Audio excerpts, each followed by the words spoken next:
saya tuh nggak mau jualan luar negeri. Karena cinta banget sama Indonesia. Kenapa tuh? Permintaan pasar. Tetap agak banyak ya, soalnya yang minta ke luar negeri. Tak mau kami membuka ke luar negeri karena itu pasar yang minta. Kadang-kadang begini ya, itu dilema ya kita sebagai pelaku usaha. Misalnya gini, ke Labuan Bajo itu paketnya murah. Misalnya hanya 2,5 juta kalau nggak pakai pinisi ya.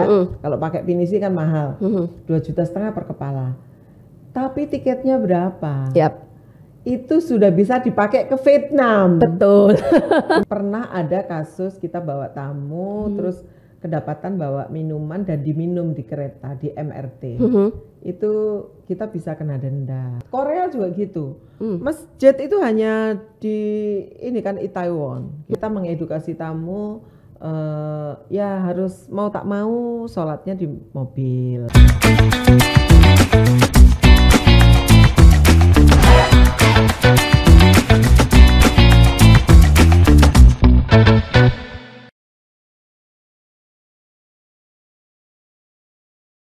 Kembali lagi di podcast Harian Surya dan Tribun Jatim Network. Cakap sana, cakap sini dengan saya Vivin Maidarina. Hari ini saya sudah bersama Kak Wina Bojonegoro. Apa kabar Kak Wina? Alhamdulillah. Hadir lagi di podcast nih karena saya masih banyak penasarannya ini. Kak Wina ini selain sebagai penulis cerpen, novel, punya publisher juga gitu.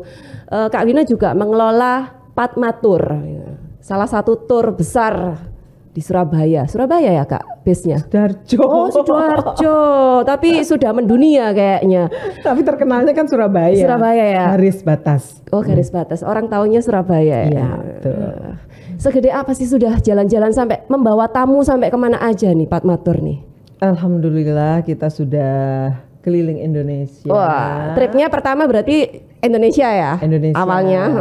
Kemudian kita juga sudah ASEAN, Wah. Turki, Korea, Jepang. Wow, itu kita beberapa kali loh bawa rombongan golf ke Thailand. Weh, ke Thailand cuman untuk golf aja? Yes. Oh keren sekali Padmatur. Dan saya di sana cuman ngapain coba nonton orang golf, terus shopping. Kak Wina sebagai pendiri pemilik sekaligus otaknya Padmatur itu bikin grand design atau gambaran Padmatur mau dibawa kemana itu kira-kira seperti apa? Ngelayani pokoknya ada yang minta ya udah dilayanin atau gimana? Atau punya paket-paket khusus atau? Ya, jadi semua itu berjalan waktu itu mengubah banyak hal gitu ya. Kalau dulu tuh seperti itu, pokoknya mengalir aja gitu. Yang penting promo-promo. Ada permintaan ya udah disusunin gitu ya tripnya. Nah, tetapi seiring dengan waktu akhirnya kita meningkatkan diri. Kita sekarang punya visi misi gitu untuk menjadi tour operator terbaik di Indonesia. Wah, Indonesia gitu. Udah ini. Nah, kemudian dalam sisi manajemen kami alhamdulillah mendapat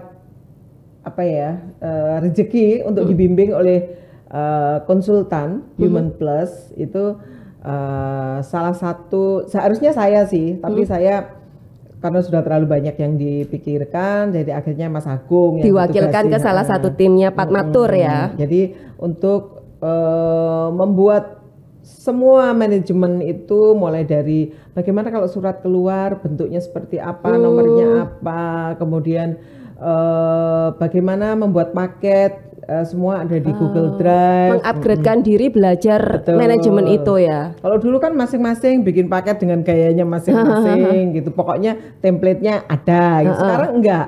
Semua harus lewat Google Drive dan administrasi lebih rapi lah akhirnya. Jadi akhirnya si A membuat apa, saya tahu. Si B membuat apa, saya tahu. Gitu. Jadi kalau misalnya ada yang salah, saya bisa koreksi karena sama-sama memang cek gitu bareng. Harus ada yang ngecek. Jadi A membuat, B ngecek, saya approval. Oh, ada alurnya juga ya. Itu secara manajemennya gitu. Terus kemudian ke depan kita juga akan bekerja sama dengan beberapa tour operator internasional maupun yang lini yang berbeda yaitu umroh. Selama ini kan umroh kita nebeng ya, kalau umroh tuh nebeng. Nah sekarang kita sistemnya kerjasama, insya Allah tahun ini. Kemudian untuk keluar negeri kita akan nambah destinasi maksudnya. Tadinya tuh idealis loh tadinya. Saya tuh nggak mau jualan luar negeri. Karena cinta banget sama Indonesia. Indonesia kan luas banget sebenarnya. Maksudnya banyak yang bisa dikunjungin memang. Cuman akhirnya kenapa tuh? Permintaan pasar. Tetap banyak ya soalnya yang minta keluar negeri. Tak mau kami membuka ke luar negeri karena itu pasar yang minta. Jadi kadang-kadang begini ya, itu dilema ya kita sebagai pelaku usaha. Misalnya gini, ke Labuan Bajo itu paketnya murah, misalnya hanya 2,5 juta kalau nggak pakai pinisi ya. Kalau pakai pinisi kan mahal, 2,5 juta per kepala. Tapi tiketnya berapa? Yap. Itu sudah bisa dipakai ke Vietnam. Betul. Nah, itulah salah satu itu gengsi ya. Gengsinya lebih dapat ke luar negeri. Saya sedih, tapi gimana lagi? Itu saya melayani. Idealisme kita yang cinta Indonesia, tapi tetap ya kalah. Lagi-lagi masih saat ini masih kalah. Dulu tagline-nya Pak Matur itu Nusantara spesialis. Makanya dulu awalnya benar-benar khusus Indonesia aja ya. Tapi sekarang udah nggak kita pakai lagi karena ya kalau kita mau besar, kita mau berkembang ya kita harus bisa melayani kemana saja. Dan itu tantangan buat Pak Matur. Misalnya gini, Mbak saya mau ke Australia. Nah kita belum pernah punya paketnya nih. Nah itu gimana itu? Nah akhirnya mau tidak mau kita mesti manggil apa ya istilahnya kita bekerja sama dengan tour operator yang ada di Australia. Nah kita kan belum pernah, gimana? Ya mau tak mau akhirnya kita mencari orang yang pernah ke Australia untuk jadi TL atau tour leader. Karena tour leader kita belum ada yang pernah ke sana. Nanti begitu dia pulang baru sharing. Jadi ke sana tuh sebaiknya jangan gini. Yang bagus tuh ini yang diseneng. Sekalian kayak belajar langsung gitu, ya. Tuh ceritanya. Berani menghadapi tantangan untuk ini ya. Nah, maksudnya ini keluar negeri itu memang kelihatannya gaya ya. Tapi sebenarnya dari sisi liku-likunya kan lebih banyak sebenarnya kalau di sana. Belum lagi bahasa, kebiasaan. Betul. Tapi dari sisi cuan sebenarnya lebih cuan dalam negeri loh. Cuan. Karena semuanya bisa diurusin sendiri. Betul. Kalau di sana itu kita tidak bisa turun tangan secara langsung. Semua masih tergantung lah ya. Harus lewat tour operator sana. Masih tergantung sama orang sana lewat sana. Dan ngeri juga ya keluar negeri itu terutama negara-negara yang disiplin. Nah, Singapura misalnya. Pernah ada kasus kita bawa tamu terus kedapatan bawa minuman dan diminum di kereta di MRT. Itu kita bisa kena denda. Nah, dendanya kan tamu yang salah tamu kan harusnya tamu yang bayar. Itulah makanya itu apakah Pak Matur mengayomi itu sehingga Pak Matur yang bayar ini? Nah, itu artinya begini, edukasi ke customer itu sangat penting. Sehingga Pak Matur juga perlu riset akhirnya untuk menyampaikan apa-apa yang boleh dan apa-apa yang nggak boleh di negara tersebut. Korea juga gitu. Masjid itu hanya di ini kan Itaewon gitu. Oh ya nyari masjid fasilitas untuk tamu itu. Nah, itu akhirnya gimana kita mengedukasi tamu ya harus mau tak mau sholatnya di mobil gitu kan. Tapi itu disampaikan sebelumnya sehingga mereka juga tidak kecewa ya. Kalau itu sudah belum berangkat aja sudah kita kasih catatan banyak sekali. Tidak boleh ini, sebaiknya begini. Nah, terus jangankan gitu ya, menjatuhkan kulit telur di dalam bis aja, tour leadernya kena tegur dari driver bisnya. Jadi ya pelajaran itu akhirnya ya jadi inget-inget wah jangan sampai ini itu. Makanya riset ya akhirnya setiap ke negara lain. Nah kalau yang awal-awal Pak Matur destinasinya kemana aja? Alam atau seperti apa itu dulu? Di awal tuh paketnya mungkin sederhana ya. Kita mengacu pada paket yang dijual orang. Jadi lucu di awal Pak Matur buka itu kita jualan tuh kita mau ke Jogja 3 hari. Oh kita browsing dong. Di Jogja ada apa aja? Oh masih pernah mengalami seperti itu ya Pak Matur ya. Browsing. Nah, tapi karena kita punya tagline yang lain selain Nusantara spesialis, kita punya tagline itu absolutely different. Nah, gara-gara itu akhirnya kita ini dong ngobrol dulu dengan tim Jogja. Ada apa di Jogja? Yang baru apa? Nah, waktu itu masih ada hotel baru gitu. Ya, kita taruh sini. Base yang baru apa? Ini. Gitu. Benar-benar menawarkan sesuatu yang baru, termasuk destinasinya kan? Ya. Terus yang seru lagi apa? Rumah makan di dalam keraton itu kita kasih tari-tarian gitu ya. Itu kan seru, sesuatu yang memang agak mahal. Nah itu kita sajikan, puas. Tapi kan mereka berkesan, betul. Berani, maksudnya meskipun harus bayar mahal, tapi berkesan karena belum tentu bisa didapatkan dengan paket dengan tour lain. Itu ada kejadian menarik. Masuk ke keraton, bisnya kan nggak boleh. Jadi gimana caranya bis parkir, tamunya tidak jalan kejauhan. Akhirnya kita delman. Kita bawa sewakan delman kan akhirnya jadi tambahan pengalaman lagi buat tamu ya. Sama waktu ada tamu turun dari stasiun kereta api itu kita sewakan delman, jadi delman tuh baris berapa belas gitu. Dari kebetulan itu juga seru tuh. Kebetulan hotelnya tuh nggak jauh dari stasiun, jadi dijemput terus naik ini, terus kemudian ada mobil pickup khusus ngangkut koper gitu. Jadi itu memulai sesuatu yang baru yang belum pernah kami lakukan, tapi semuanya bisa running well tuh. Begitu selesai tuh puas banget pastinya, ampun. Ya, kita bisa gitu. Ya, berarti salah satu otaknya itu tadi bikin sesuatu yang berbeda. Betul. Jadi nggak hanya alamnya tapi treatmentnya kayak tadi ada tarian, ada naik delman tuh seru kan. Nggak hanya pemandangan gitulah yang dijual lah. Terus sesuatu yang baru lagi juga kita bawa tamu nonton Prambanan itu sendera tari Ramayana. Nah, terus kemudian kita ajak makan di situ juga tamunya. Sebelumnya ya berarti ya makan dulu terus diajak nonton pertunjukan. Wah, seru. Itu kan sesuatu yang memberikan pengalaman baru lah ke tamu. Itu salah satu ininya berarti ya. Gambaran Patmatur harus bikin gitulah. Beda, harus gitu. beda. Harus gitu. ada yang beda. Nah, terus kalau yang keluar negeri berani memberanikan diri Patmatur juga bikin beda atau gimana nih? Nah, gini, ada dua jenis trip. Oke. Ya, jadi ada open trip, ada private trip. Nah, bedanya apa tuh? Kalau open trip, itu peserta tidak boleh nego. Apa yang disajikan dalam paket, ya wis ikuto. Karena ada denda kalau nggak ikut itu. Misalnya nggak ikut malah denda? Bukan, artinya gini, kayak di mana itu, di Jepang, di Korea, di Turki, di Thailand itu ada toko-toko wajib.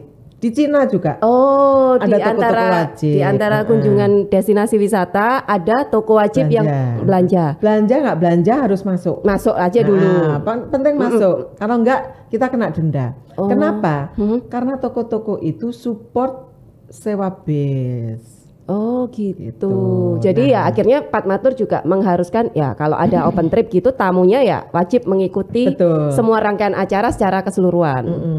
Jadi kalau open trip itu peserta tidak bisa nego. Apa yang ada dalam itinerary itu diikuti. Wajib diikutin.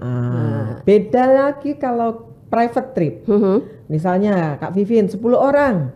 Aku mau ke Bali, tolong bikinkan. Nah, begitu aku bikinkan, aku mau ini dicoret, ini jadi coret. Customize ya. Saya bisa menentukan request apa yang suka dan nggak suka. Bahkan makan itu juga kami infokan, makan ke resto ini, resto ini. Menunya nggak suka aku boleh ganti. Betul. Itu jadi kalau private ya. Hamin seminggu biasanya kami kasih daftar menu. Room list sudah ada gitu, ini dengan siapa, ini dengan siapa. Menu kami kirimkan. Kalau dia nggak suka, boleh Bu Wina, saya nggak mau. Ini sudah ada ayam kok, ini ayam lagi. Oh ini nggak mau, ini mujair kok.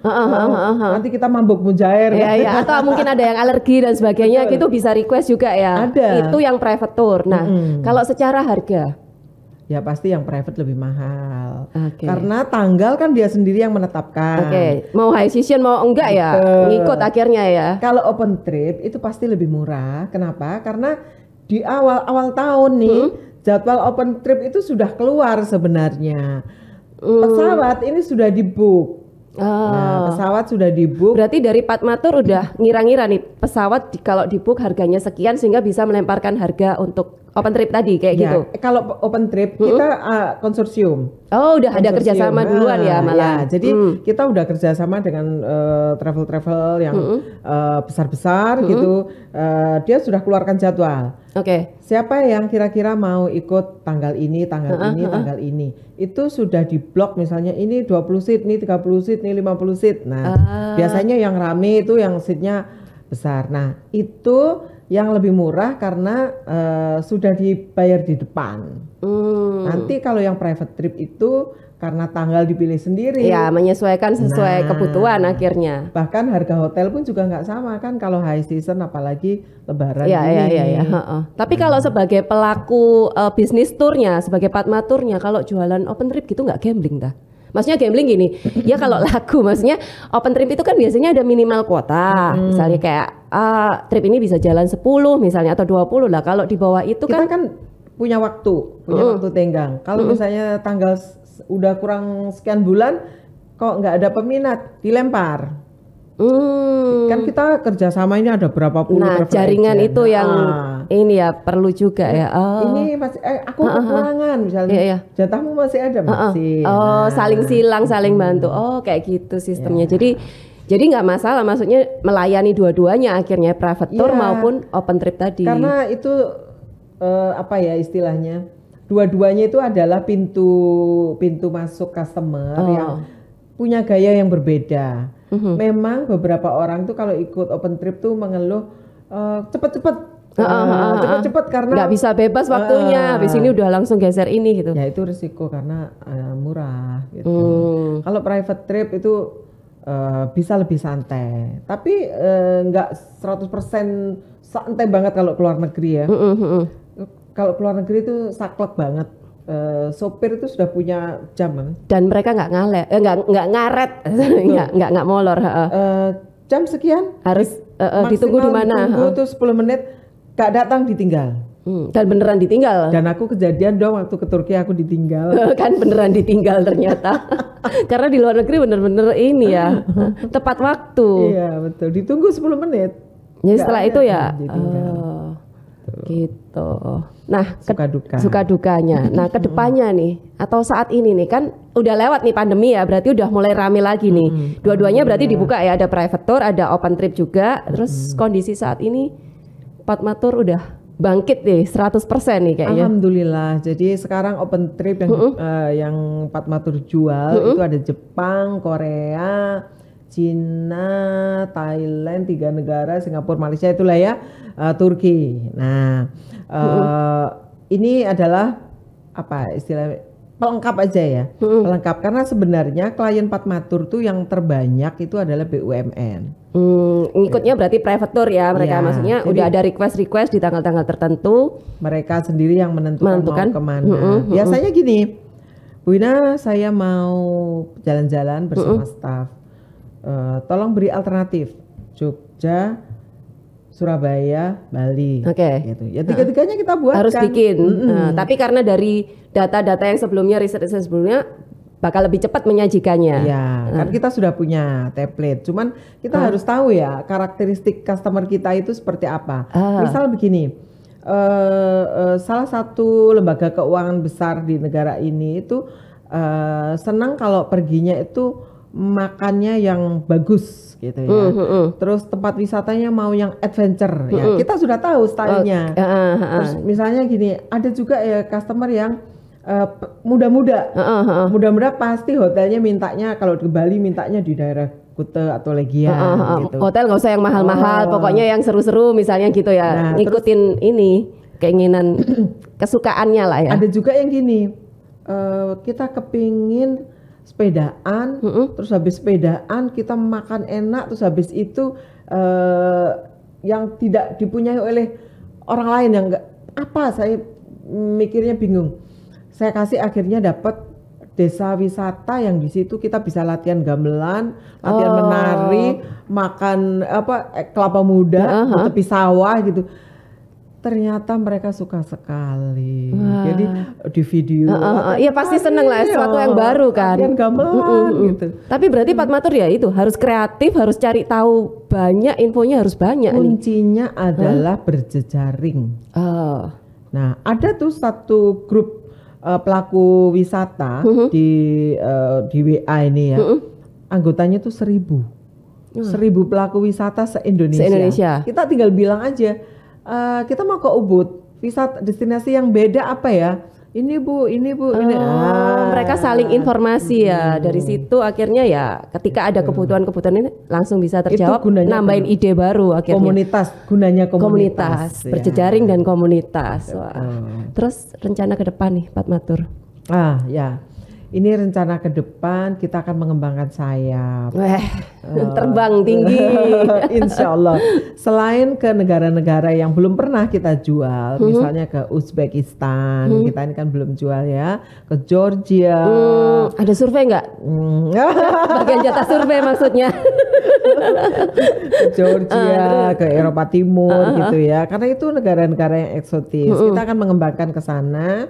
Dan satu lagi kita insya Allah kita membuka umroh. Umroh tadi ya, termasuk menjadi salah satu paket kan lumayan itu berarti bisa tahunan atau maksudnya setiap tahun reguler ada ya, akhirnya kalau udah mulai start.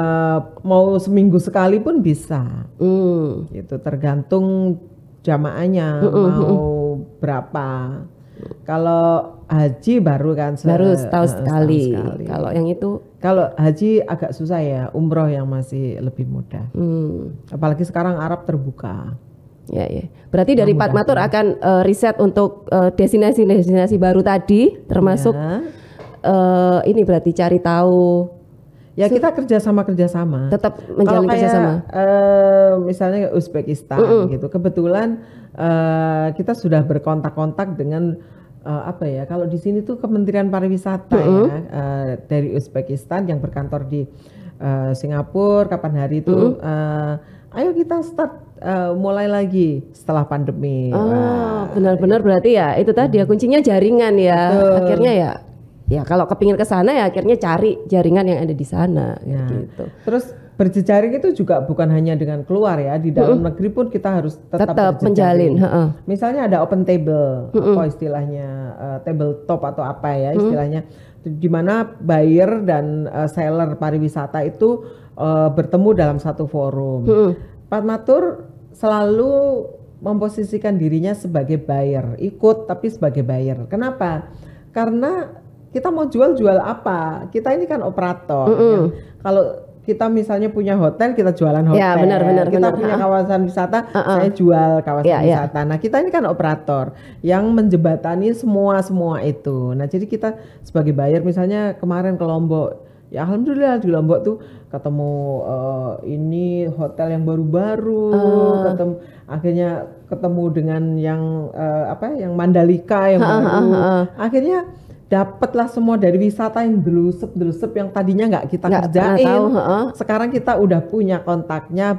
Akhirnya nambah lagi koleksi destinasi lah untuk nanti tamu-tamu berikutnya gitu ya. Ya itulah. Pokoknya intinya tuh bisnis apapun, aku rasa intinya tuh berjejaring. Nah, kalau berjejaring dengan kliennya nih atau tamu-tamunya nih gimana untuk maintainnya supaya ya balik-balik ke Pak Matur lah, maksudnya biar inget kalau aku butuh trip ingatnya Pak Matur gitu. Apa yang Pak Matur lakukan biasanya? Nah, kalau dulu kita kan bikin kalender gitu ya. Atau bikin block note ya. Block note itu kita kirim gitu. Nah, ini habis pandemi kita kirim surat cinta dalam bentuk yang berbeda. Apa itu? Karena ini lebaran ya, kita kirim kue gitu ya. Tapi kasih parcel gitulah ya. Bahkan tamu yang sudah lama sekali Pak Matur kita kirim ya, bukan apa-apa. Ini tujuannya itu reminding. Jadi kita kasih kartu kan di dalamnya supaya ingat bahwa Pak Matur masih hidup, masih ada. Habis pandemi Pak Matur masih ada. Siap melayani Anda. Dan ada alhamdulillah juga ya yang tadinya udah lama nggak pakai Padmatur, malah nelpon gitu. Habis terima itu nelpon lama sekali 1 jam. Akhirnya ngobrol, ya ada kerja sama bisnis yang bisa kita lakukan ya. Alhamdulillah. Ya. Salah satu pancingannya ya untuk menjalin relasi kembali dengan tamu-tamu yang pernah. Jadi namanya itu retensi customer. Ya. Kalau lewat email sudah kita lakukan. Lewat email tapi kan agak bosen ya, maksudnya kan aduh jadul banget gitu kan. Masuk ini ya, masuk apa? Masuk spam. Kadang ya belum tahu kan. Juga bakal keterima, kebaca atau enggak kayak gitu sekarang ya. Akhirnya kita dalam bentuk yang berbeda dan lebih keterima ya, alhamdulillah. Akhirnya banyak yang aku nanti Mbak abis ini ada plan ke sini kan langsung ingat. Kalau yang menjaring yang baru ada program-program khusus atau gimana dari Padmatur? Yang baru biasanya ya kita di sosmed Bang. Di sosmed itu kan kadang-kadang saya dengan akun saya pribadi kan saya juga upload gitu ya. Kadang-kadang nyelonong di komunitas apa tiba-tiba ada yang mau jalan-jalan nggak? Ya. Dan yang lebih mudah mungkin open trip ya, bisa sambil dijualin, dikenalin gitu ya. Open trip itu nanti kan database-nya kita simpan. Nanti kita tawarkan lagi paket yang lain. Atau mereka pas udah pernah pakai terus keinget kantornya mau bikin, inget Padmatur kayak bahkan gitu. Kadang udah pindah kantor tapi pakainya tetap Padmatur. Wah, keren. Dari perusahaan A pindah ke B. Dan yang salah satu customer yang bikin saya amazed itu adalah Google Indonesia. Wah, Google Indonesia sudah pernah pakai Padmatur. Membanggakan sekali ternyata Padmatur. Ini sesuatu yang sangat sampai saya bertanya, kenapa milih Padmatur? Karena waktu itu Padmatur tuh berpindah dari apa ke Google Business atau gimana gitu loh. Jadi benar-benar belum ada relasi sebelumnya sama sekali. Mereka hanya melihat dari media lah ya istilahnya. Terus jadi dan mudah-mudah sekali mereka. Akhirnya saya berangkatkanlah ini yang masih muda-muda. Ayo beri mereka servis yang terbaik, dan ternyata feedbacknya bagus sekali. Semoga keren ya. Iya sekalian penutup, semoga apa nih kedepannya Padmatur nih, harapannya buat Tribuner yang lagi menyimak. Wisata itu kan sudah diramalkan bahwa setelah pandemi yang booming itu salah satunya adalah bisnis pariwisata. Nah, bagi para pelaku wisata, mari kita tangkap ini dengan semangat melayani lebih baik. Nah, kepada para customer, jangan lupa tengok-tengok IG Padmatur karena kita punya paket-paket yang menarik, yang terjangkau, dan pasti standar pelayanan Padmatur sudah pada tahu kan. Sip. Seru sekali ngobrol kita hari ini. Terima kasih Kak Wina Bojonegoro udah menyempatkan mampir di podcast Cakap Sana Cakap Sini. Ya Tribuner, itulah ngobrol-ngobrol kita bersama Wina Bojonegoro, pemilik Padmatur. Sampai ketemu di podcast berikutnya.